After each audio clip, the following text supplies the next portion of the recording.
Welcome, everyone, to our interview with Oregon Gubernatorial Candidate Jim Huggins. We're so happy that you decided to spend your evening with the young Republicans of Oregon. Stick around until the end of the event so that you can have a chance to participate in our audience question and answer. Type your questions in the Zoom chat, and I'll read them after the interview. Now to introduce our candidate, Jim Huggins from the U.S. He is a U.S.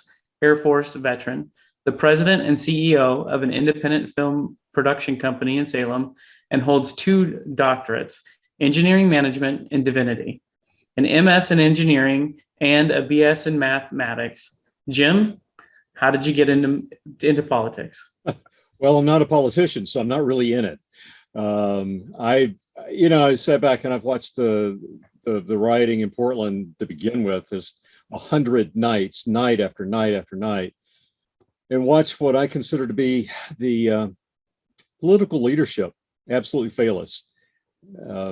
As a leader myself, trained both with the Air Force and with business, there's no way I could sit by on the sidelines anymore. I had to get involved because this is fundamentally, it's a political leadership problem, and we need actual leadership with a real plan on how to fix this stuff. Yeah, and why are you running for governor? Well, I used to think that the way that politics would normally work is that you work from the ground up. Okay, you begin working to change representative seats or Senate seats and that sort of thing. But Oregon has a real challenge with the legislature to begin with a supermajority. There's virtually no chance, given voting records and patterns, to be able to influence it solely from the ground up. Yet at the same time, the governor has got a tremendous amount of influence with the bully pulpit to be able to influence the legislature's makeup and that sort of thing. This is an opportune time where we have Kate Brown going out term limited, the Democrats pushing their continued agenda, which is clearly unpopular, and an opportunity for a Republican to step up that actually has the leadership and a strategy for the key issues that people both on the Republican side as well as in the non-affiliated voter and as well as the Democrat Party can get behind and support. So I think we can pull a wide range of voters across the board. From that perspective, with that leadership, now you've got a chance to change the legislature. And I want to be real clear, I'm not talking about trying to get rid of all the Democrats and have a Republican supermajority and then just get even for all of the stuff that's been going on. I believe in the 2-party system. We just need to restore some balance to the legislature so we can have reasonable and valid discussions and not hammer each other with the issues that we're doing today, and particularly when the supermajority says we're going to do it this way and not listen at all to anybody. That's not representation. Yeah, and what kind of issues would you want to focus on? Well, yeah, thank you. That's a good question. We've got four main ones that you can find on our website, which it's a long URL, but it's there because you'll remember it. Make government do what it's supposed to do.com. Or you can go to our Facebook page, which is a lot simpler. It says OR Courage. But if you go look there, we start out with the Portland riots. I mean, you've got 892 criminals that Multnomah County District Attorney Mike Katchenrelli Schmidt refused to prosecute. I don't mean it just was a flip of the coin. It was a conscious decision to refuse to prosecute these people. Some of them, actually a good number of them, with long lists of repeated offenses. So they'd be arrested, they'd be charged, they would be released, just to be back on the streets night after night after night, continuing the violence. That's one of the key reasons why they had 100 nights of continued violence. So that's one of the key issues that has to be dealt with. You have to hold people accountable, not just the criminals, but in this case, you've got to hold the political leadership accountable as well. That's unacceptable leadership. And I don't care whether we're talking about the DA or we're talking about the mayor or the city council. This is not right. This is not what government is all about. Government is, at its fundamental basis, is designed to provide the security and safety of its citizens. That goes right back to the Constitution. The second issue goes somewhat hand in hand with the rioting, but it's also just a criminal violence. The rioting is one thing that needs to be settled down, but you also have criminal violence that's going on. You have got businesses that are being put out of business because insurance companies are pulling out. They won't insure these companies anymore, and these are small businesses. We have issues where, like with the Lotus and Green espresso shop, where we've got the owner being viciously attacked and nothing being done. So we have that issue. Homelessness. That is an absolute crisis that has had millions of dollars put into it, but that money's not gotten to the street level where it can be effectively used. Instead, what we're doing is we're moving the homeless from one place to the next. And we've essentially built a microeconomy around that, where there are a lot of people that have established these entities with executive directors and so forth, but that money's not getting where it needs to. We're not solving the problem and truly helping people. That's a key issue. And then I guess, finally, the fourth issue here, the key issue, would be education. You got a system we've spent $10 billion on just in the last 2 years. And, we're already one of the worst in the country. I didn't think we could get any lower until Kate Brown and the legislature dug us a basement to crawl into whenever they came out and said, you don't have to be able to demonstrate reading, writing, or arithmetic to be able to get a diploma. Lowering those values and standards is not right. That's not the proper approach. And those are the four of the key issues that we're going to deal with, because those are issues that I don't care whether you're a Republican or Democrat. You're going to care about your safety. You're going to care about your kids. You're going to care about your family. Those are issues that will win for a Republican, because they will reach across the aisle, because we are on the right side of those objects or those topics, and the opponents, the Democrats, are on the wrong side of them. Yeah, and those four issues are really important. I'm concerned that since you don't have any political experience, it might be reaching too high. So what kind of like leadership experience do you have that would that you would be able to become governor and make those changes? Well, take the riots, for example. Okay, I said a moment ago that the fundamental purpose for government is to keep you safe, make the citizens safe. Well, you know what? If the local officials aren't going to do that, that falls on the governor's shoulders to be able to do that. Okay, I have a couple of options with that. First of all, if you're not going to do your job, I'm governor. Okay, I get to gather the media around. We get to go up to Portland, and we get to go to, Mike's office and say, excuse me, why are you not doing your job? And oh, by the way, we've got all the people here that would love to hear the answer to that. So there's one way to apply pressure. There's another way to do it, and that is, well, you know what? If you're not going to take care of it with your local police force, I'm going to roll the state police in. I don't have a choice. It's not what I would want to do, but it's what needs to be done, because that's a hard decision that has to be made. Next option, if that didn't work or it wasn't sufficient and they needed help, I'm the commander of the National Guard. They have to be mobilized as well in order to establish the domestic tranquility that's necessary for a healthy society. Society can't continue to function with this kind of anarchy.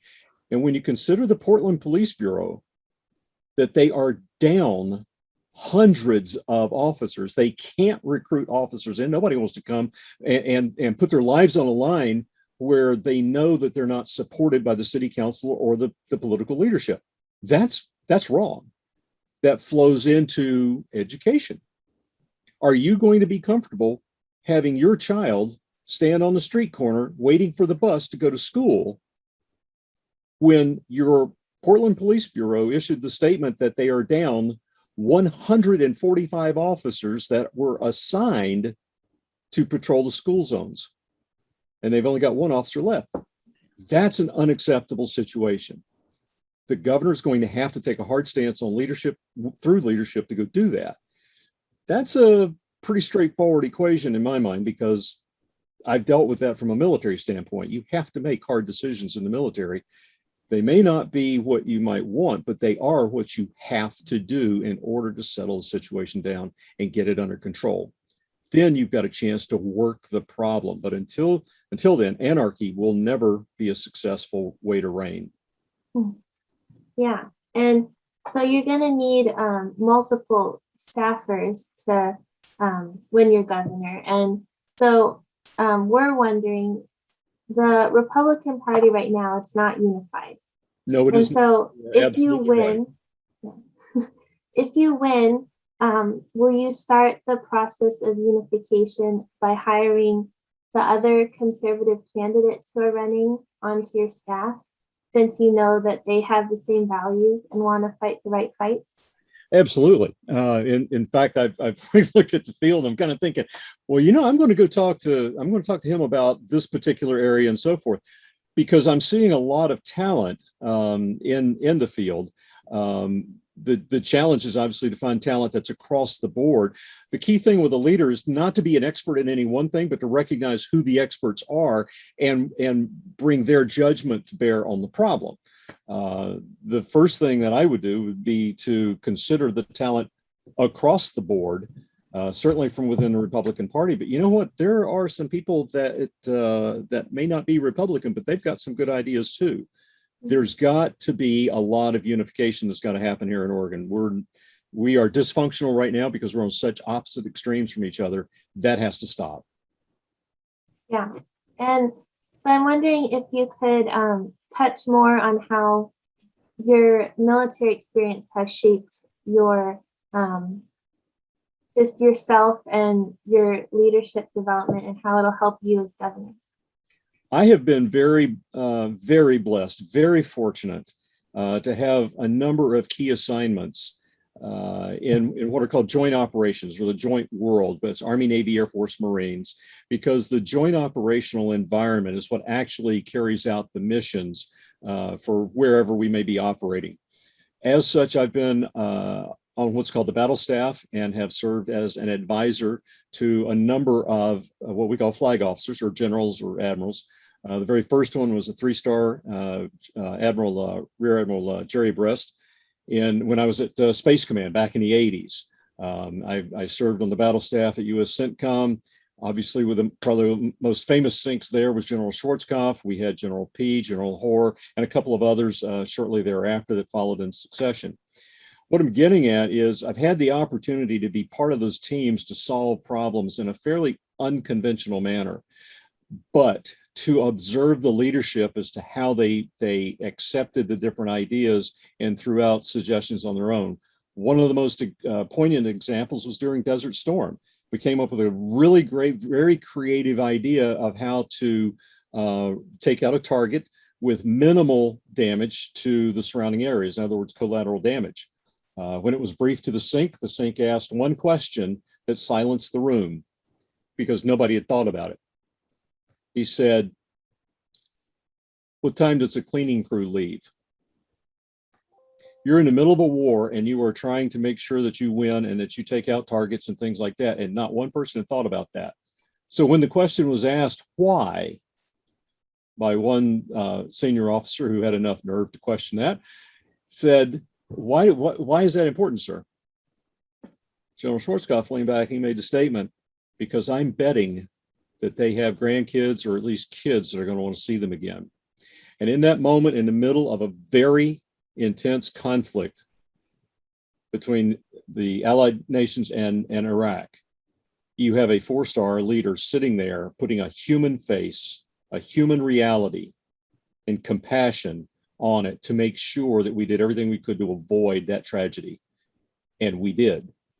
So military experience trains people for things that most folks aren't even aware of. And I've been very fortunate to be in some very key assignments where I got firsthand observations on those leadership principles. It's not a matter of rolling in and being real strong. It's making sure that the compassion goes with it. So I hope that answers your question. Yeah, it does. Yeah. And going off of that, how about your film experience? Could you talk about that? Yeah. Being a film producer, there's 2 aspects to filmmaking. One's business and one's creativity. Okay. I wear both hats both as a director and as a producer. So on the director side, you work on being creative. you fundamentally have three things you have to worry about: your audience, your purpose, and reaction. You got to know who you're talking to, why you're talking to them, and what you want them to do when you get done. That's the same thing in politics. It's the same thing in business. No matter what, you have to understand how to craft a story that will motivate people to action. But as a producer, you look at it and go, well, how much is that going to cost? We got a budget we have to deal with. We've got to be realistic in what it takes to create that. Then on the other side of that is, how do we market it? How do we get it into distribution channels that match or sync up with the audience for that particular film? Our first film, Footprints, Angels Are Real, Some Even Have Fur, and our most recent picture that we just released called The 211 Home, which was filmed right here in Salem, Kaiser area. Both of those have a very specific demographic: 35 to 50, married, female, with 2.2 kids at home. I mean, the typical American family, right?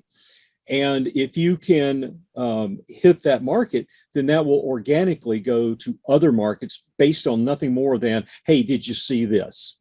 Because that's how that demographic works. Our second film, Forgotten Heroes, the Robert Hartsock story, that's a military documentary. That goes to a different audience. It's about the only military working dog handler in the history of the US to have received the Medal of Honor. That's a different audience. So you have to understand from a business standpoint how you're going to market it to that audience. So as a producer, I've got to understand how I'm going to get the message out and do so cost effectively. As a director, I worry about the creativity of everything from the imagery that you're going to see, the music that you hear, the words that are going to be spoken. We worry all about crafting a story in that regards. Film is a perfect combination for being able to understand how to handle a political message. The military leadership that I've gained is a perfect complement to that, so that you can understand how to actually make the decisions and do so in a compassionate way. I hope that makes sense. Yeah, it does. Yeah. And I'm wondering, since this is your first dip into the political spectrum, why go for something so big as a governor? Why not start small, maybe on a commissioner position? Why did you decide to go for governor? Well, two reasons. Number one, I'm 59, and at this particular point in my life, I have had several significant leadership roles, both military and business, that I genuinely believe I'm fully prepared and capable for this at this level. And the only other thing is that, well, Ron Wyden's war chest is greater than the amount of money I could possibly raise, so I'm not going to go after him.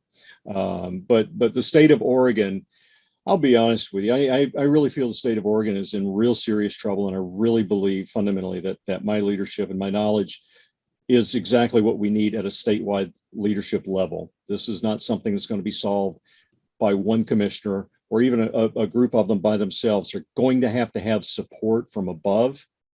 And I no disrespect to my Republican colleagues, I don't see where there's the breadth of knowledge for leadership out there. So the worst thing that good people can do is to sit on the sidelines and not step up. I had to step up, no choice. Yeah. And how is your fundraising going? Are you gaining a lot of traction? No, that's a good question. The fundraising, we're very new. We just announced a few weeks ago. We're just now getting started, getting out there. We've had a couple of small fundraisers, and we have several other major ones that are coming up. I can't really answer the question other than we need money and we need donations, ASAP. But what we've done is where I've been able to get the message across and be very clear on what our strategy is for how we're going to win this. People have gotten on board like that because they believe the message and they believe in the strategy. So I'm optimistic that our fundraising will certainly pick up. I'm going to say over the next 3 to 4 weeks. I don't think it's going to suddenly jump up in the next week to 10 days, but probably in the next 4 weeks, I'm confident of it. Yeah. So is that the major way we can help you? What other ways can we help you? Yeah, fundraising is certainly a key thing that we need. We remind people all the time that, hey, if you're single, a $50 donation, you're going to get that money back with the Oregon tax credit. If you're married, you can donate it to 100, you and your spouse, and you're going to get that back on your tax return. So that's essentially free money that you can donate to a political campaign. We're also looking for obviously larger donors, but hey, hey, you get a lot of folks donating $100, that adds up very quickly. So fundraising is a very key aspect. That's a good way to help us with probably our number one need, followed closely behind by the fact that, well, hey, nobody knows who I am outside of the entertainment world. And, in the entertainment world, you keep a low profile because a lot of people try to contact you and they want to be in your next movie. Or they want to send you a script, which, we can't accept scripts for, unsolicited submissions policy is very clear. We can't take them. But they're constantly wanting to get in on entertainment, and you have to keep that low profile. In politics, you can't have a low profile. So getting the word out about that, hey, there's a guy out here, he's got a strategy. It's a clear strategy. They know they can win with it. It's backed up by over a decade's worth of data that's affirmed year over year over year. So we know that we've got the right target. We know we've got the right audience and the right message. So getting the word out and getting some money in, two best things you can do for us. Yeah. And so if you win the governor position, what do you want to be remembered for? Providing the needed leadership that Oregon desperately needs, putting us back on track, if you will. I mean, right now, Portland's heading over the cliff, and we're all connected. We're all part of the same great state. And if Portland goes over, the rest of the state's going to follow. It's not a matter of if, it's a matter of who's going to hit. And Portland's going to go splat first in the bottom of the canyon, and the rest are going to go right behind it. Mm-hmm. Yeah. And last question. Many Oregonians feel that the governor has allowed the Oregon Health Authority to cast many of our rights and freedoms by the wayside. So as governor, how would you handle the COVID-19 epidemic? Well, for one thing, the OHA would be revamped in my mind. And by that, we need to make sure that the authority for decisions is at the right place. That's one thing. Number two, you have to make sure that you're really following true data. Remember, I've got a master's and a PhD in engineering, so I understand how to work with numbers. I understand how to do data analysis. It's a little bit of what I did on the intel side in the military. I get it. I know how to do that. I also know how they can be manipulated to serve a particular cause or purpose. That's not what I am. I am all about the facts. I'm about the truth, and we're going to go down that path. The issues, for the most part, that I have a challenge with is that you need to it's hard to take blanket policies and apply them to such a large and diverse area, not just geographically, but I'm talking about economically, I'm talking about domestically, all sorts of aspects of how you want to analyze the population centers. You don't issue policies that are statewide that don't apply in certain areas. It's very, very difficult to have a policy, for example, that is really geared scientifically, even possibly, to a major city environment where it's all urban and you've got very tightly populated densities, okay? But then to try to apply that out into an area where the same factors don't apply, yeah, I've got a problem with that. And we need to get the local authorities who know their environment best, get them involved in the decision-making process. I have never been about executive orders. I don't fundamentally agree with them except in extreme emergency situations. This ain't it, and it's not what's called for in the Constitution. That's the other thing. The Constitution, both state and federal, are just totally being ignored. Can't do that. They're the supreme law of the land. If you're not going to follow the law, then all you have is anarchy. Yeah, so that's the last of my questions. Is there anything else you'd like to say before we go into the audience Q&A? I think I'm good. I appreciate the opportunity. You've got some good questions there. Thank you. So I'll pass it over to Chairman Stephen Lloyd, and he'll facilitate the questions. All right. Well, I'd just like to say I appreciate all of those questions being answered so far. And so these are the hard ones. So we want to say thank you to our audience for putting up a number of really, really great questions. And we'd like to get as many of those answered as possible. So with that being said, how would you confront the mental health crisis going on in Oregon? Oh my gosh. Yeah. Absolutely a key point behind the homeless factor, because there's a tremendous amount of mental health issues going on there that are not being treated. I guess probably the first point that I would suggest is that the mental health capabilities within the state are not being utilized. They've actually been shut down. And I have a very good friend, associate that's I can't even begin to reveal who it is. That would be one of my key advisors, in that he's a well-respected psychiatrist in this area, mental health professional that has got a huge track record of success, but his hands have been tied for the past 18 months. And I've watched him struggle with trying to provide the care. So number one is you've got to free up the system to provide the care that they need to. I'm tired of it being marginalized. And I don't think what we're doing is right at all. It needs to have a very specific focus on that. All right. The next question that we have is, what is your stance on abortion? In the intro, it doesn't say a whole lot about me, other than I have Dr. Divinity and particularly specialized in creative evangelism. So what a lot of people don't know about me is that I'm an evangelical Roman Catholic, and people look at that and go, well, that's like those two terms don't necessarily go together. Well, you'd be surprised. First of all, abortion, Roe v. Wade and all of that stuff. Remember the role of the governor. And this is where it becomes very difficult for an individual, particularly somebody like me, to understand where that distinction. As the governor, the number one job of the governor is, as the top law enforcement individual, you have to follow the law. Okay, you can't just go break it willy-nilly, because if you did that, then you get Kate Brown version 2.0, and we don't want that. So the point is, you have to follow the law. So what does the law say about abortion? Well, it allows it. Okay, that's a problem certainly from a conservative Republican and conservative Christian perspective. That's not something that's agreed with. So you can imagine that I'm going to come down on that, but I can't break the law on it. What I would do is encourage folks that, okay, like any other aspect of the law that you don't like, you have to work to change it. I can't just, take a pen and make it go away. So that's item one that you have to look at. You got to work to change that law and put something across my desk that reflects, the values that we want to see. So that's one point.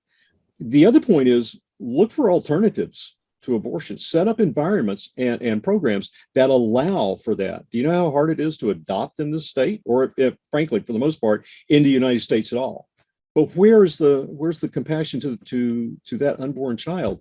Not necessarily to abort the child, but to provide an environment for that child to grow. And that can be something as simple as enabling adoptions. All right. So the next question that we have is, how do you plan to get NAV voters on board, considering they make up one of the largest voting blocks in the state? Yep, their block is larger than the Republican Party. Republicans are only third largest. The non-affiliated, depending on how you count it, is generally the second largest. And of course, then the Democrats are the largest. So as I said a moment ago, what you do is you identify those items or those topics that they are in agreement with you on. All right. We know that the rioting, we know the violence, we know the homelessness, we know those issues are key issues that they agree with conservative Republicans on. Not an issue there. We know they agree on that. And we also know that the Democrats come down on the wrong side of that issue. So we focus on that. It's the same thing there are conservative Democrats out there that we know that where they fall on these topics, and they're going to agree with us on this. We're far too polarized. What we can't do is do what Newt Buehler did and run a Democrat light campaign. Being a Democrat light's not going to work. To some degree, Bud Pierce has done that too. And with all due respect to Dr. Pierce, that's not going to win it. And by Democrat light campaign, what I mean by that is Newt ran a good campaign, well funded, against an individual that he should have beaten. We all know that. Worst governor ever, and he should have taken her out. The problem is he's down, I'm going off memory on this, 7-8 points going into the final days of the election. And he chose to come out very strongly and say he was for increased funding K through 12 education. Well, great. Only problem is, so was Kate Brown. How are you going to win an election by agreeing with your opponent when you're already behind? Okay, that's a losing strategy, period. No way other to look at it. So what you have to do in order to have a winning strategy is find those points that the folks outside of your voting block are going to agree with you on and vote with you in the general election. The polling data that we have has identified not only the topics, but those voters. We know where those voters are. We only 25% of those voters on those issues, and they're in Multnomah, Clackamas, and Washington County. And we know right now going in, the strategy to identify that, attract those voters, will win the governor's seat, period. We don't go with any other issues outside of that because they're not part of the winning strategy. All right. Our next question is, Tina Kotek and Nick Kristof have big names, but the right has the moral and messaging high ground given how Oregon looks. How do we overcome the name recognition and get the folks to see that Republicans have the answers to how poorly run Oregon is? We do a better job on a media campaign. You use the media campaign to tell the story. We do a better job of crafting that story and putting it in the media. That's really fundamentally what it comes down to. And as such, that will win it. The trick is that's expensive. Fortunately, we got some good people on our team that understand that. So for us, it's not hard to craft that message and get that content out there. We know how to do that. I mean, my gosh, I've got a film studio. Okay, we've got the opportunity here, but the issue is being able to raise the money to get the airtime and media space that we need to do that. If we can, which we believe we will, this is very doable. All right. Well, that was the last question that we had from our audience. This is the final call on all of the questions for this evening. If you have any more, please put those down in the comment section below. Before we let you go, I would ask, I'd like to ask you to reach out once again, tell people how to get a hold of you, how they can volunteer for you, what you need, all of that good stuff. All right, first place to go is our website. As I said, long URL, but it'll be memorable. It's Make Government Do What It's Supposed to Do.com. On there, you can sign up to volunteer. You can sign up just to stay in the loop with our newsletter. You can certainly donate online there. We've got a variety of ways to do that. I'll try to come back to that in a second. But go there first. That's the best way to contact us to be able to get involved and communicate directly with us. So that's one. The second way is on our Facebook page. And that one's a little bit simpler, facebook.com, OR Courage. Just go there. That's a good way to stay in touch with us. We do get back to you. There's only, to be honest with you, when you communicate with us, there's only 2 of us that have access to the campaign email. That way we make sure we don't miss anything.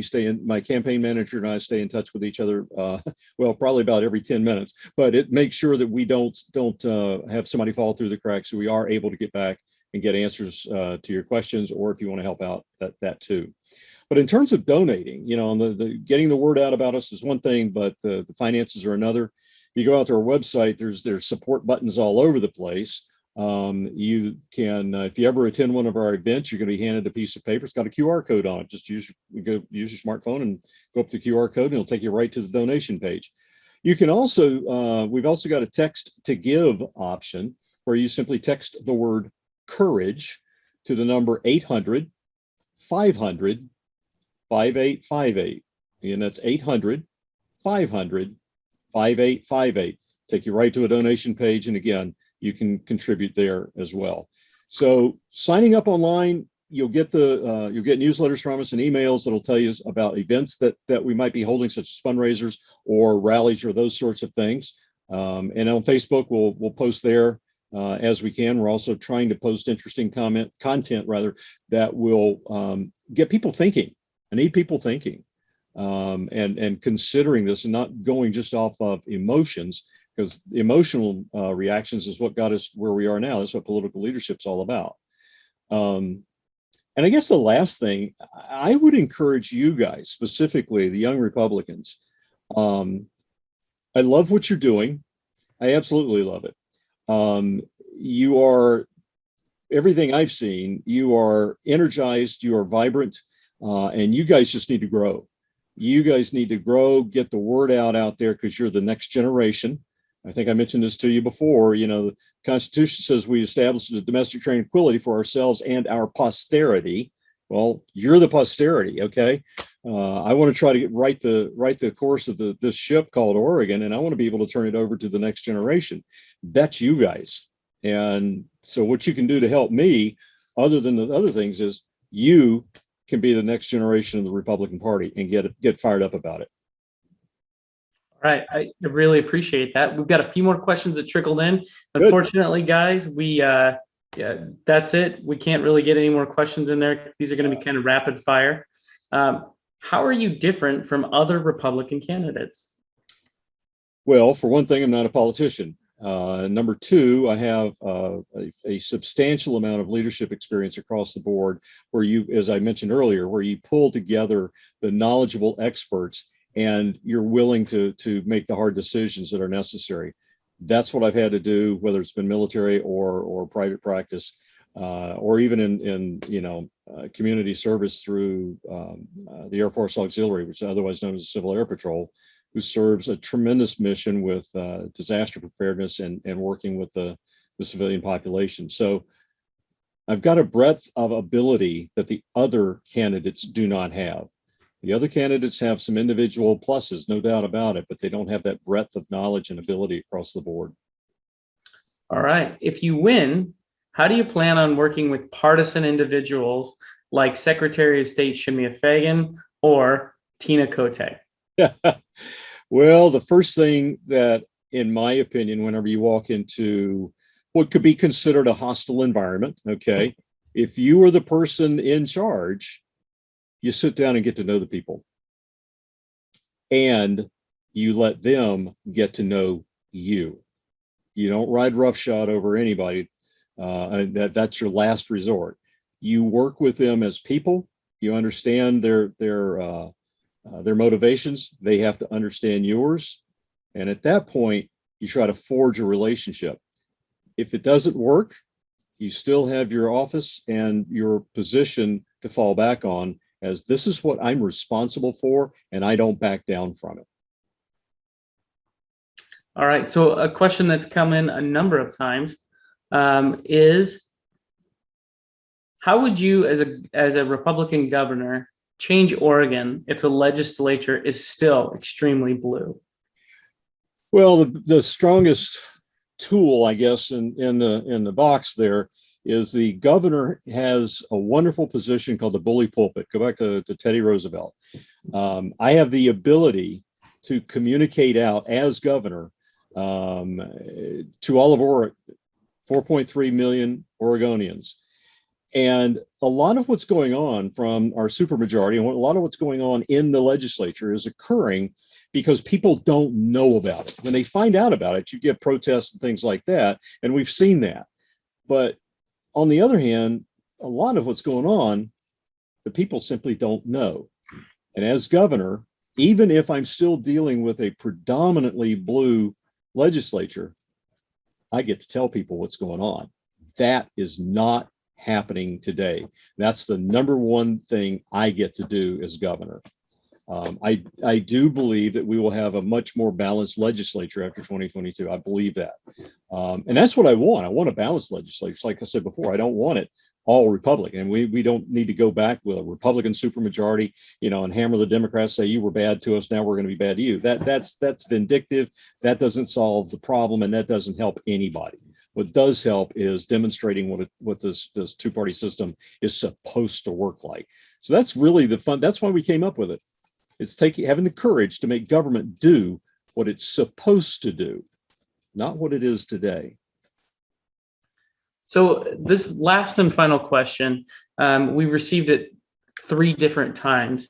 And I think that it stems primarily because Oregon, the conservative side of Oregon politics obviously needs as many leaders as we can possibly muster. So the question is, if you were not able to win the nomination for governor, is there a position within the administration or within the Republican Party that you would like to hold as a leader, whether it be the party or within government? Yeah, I've thought about that recently. I've wondered, and the answer pretty simple is I'm the type of person that looks to serve. I want to serve, not for myself. I'm not looking for personal glory or self-aggrandizement. What I'm looking for is to serve, the people around me.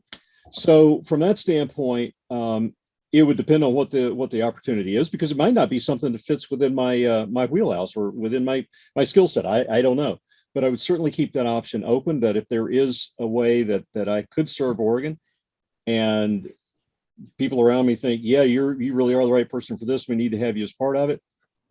Sure. Be happy to. Depend on what it is, but yeah.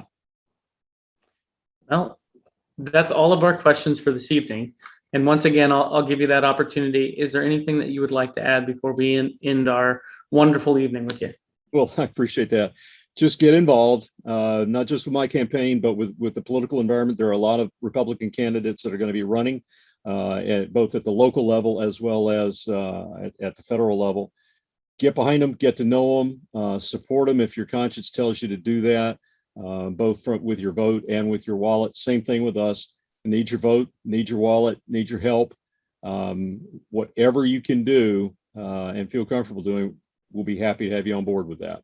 So just go to makegovernmentdowhatitssupposedto.com or on Facebook, OR Courage, reach out, and we will do the very best we can to get back to you and get you involved. Well, thank you so much for joining us this evening, Jim. And thank you so much for attending the Young Republicans of Oregon interview. Please check out our website at www.youngrepublicansoforegon.org and consider supporting Oregon conservatism by making a donation today.